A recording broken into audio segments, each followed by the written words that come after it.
Yan, good morning mga kabukid. Ngayon kami mangunguha ng alingatong ng aking brother. Mag-harvest kami ng ugat. Yan. Yan. Yan mismo. Yan, nakalimutan ko yung aking guantes. So, ingat na lang kasi talagang sobrang kati ng dahon nito.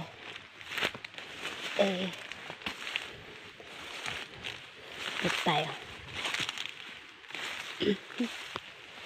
Baka tayo mahulog sa bubon. Buray ni apo niya. Yan. Tubig-tubig. Yan. Madalas tumubo ang alingatong malapit sa mga sapa-sapa. Kahit sa mainit na lugar nga.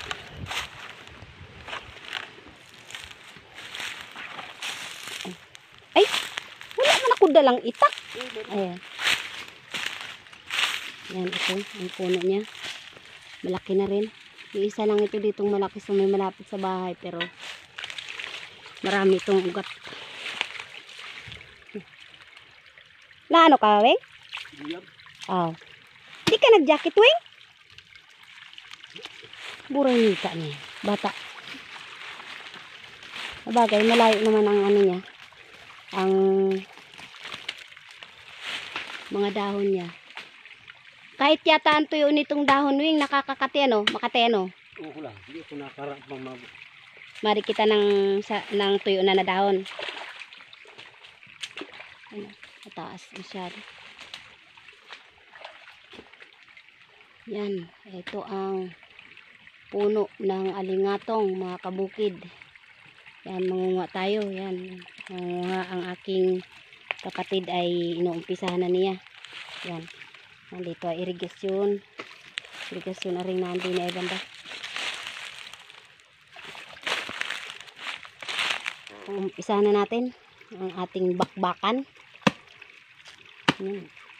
Malambot lang naman yung ugat nito tagain. Kaya lang ayan ang delikadong manguha. Gawa ng may mga tendency na mapapatakan ka ng dahon. Ay, tapos meron pa kami dining napakaliliit na langgam pero yan ang tindi ng epekto o napakasakit sa balat kahit napakaliit lang na mga langgam. Kaya hindi lang ang dahon ng alingatong ang kalaban namin dito, pati yung mga maliliit na guyam. Yan, ang aking brother. Umpisahan na natin ng bakbakan. kulang siya ate. Tayo manguha pa doon sa malayo. Parang may nakita ako diyan banday. Yung nandiyan na maliit. Kahit yung maliit na kuwan ay siguro pwede. Wala mo dyan ibang natin na eh. May guwantes ako doon. Dalawa yun. Tragis na iwan doon sa ano. Pwede ba rin pangkalkal ng lupa?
Yan, good morning mga kabukid. Ayan, nandito tayo ngayon sa Sariaya, Quezon.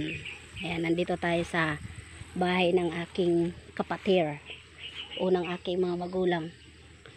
Ayan, yung kanilang bahay. Sobrang, siyempre maraming gubat, ubas, mulberry. Yan, mga tanim ko yung mga mulberry na yan. Actually, may paso pa siya. Oh. Sa tagal kong bago makapunta dito, ay may paso pa. Oh. At dahil walang gaanong nag-aasikaso dito, sila naman ay madalas umaalis. Ayan na yung itsura niya. Ngayon ay ipoproning ko ito mga kabukid para ay mapaliit-liit ang mga sanga o medyo pumayat. Kasi ang mulberry, pagka ito ay masyadong mataba, ang nagiging dahilan ng wala rin siyang bunga.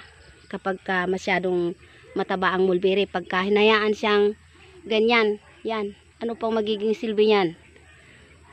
Hindi mamumunga ang mulberry. Yan ay magpapatuloy lang na magdahon ng makakapal at malapad kapag yan ay hindi pinoproning. Dapat ay ganito ang mangyayari, ari. Ito po ay yan, kagaya niyan, na ito ay laging napupruning, nasa ibaba ay namumunga, payat. Ayan, kung inyong makikita ay may mga bunga siya. Dahil nga po sa payat siya.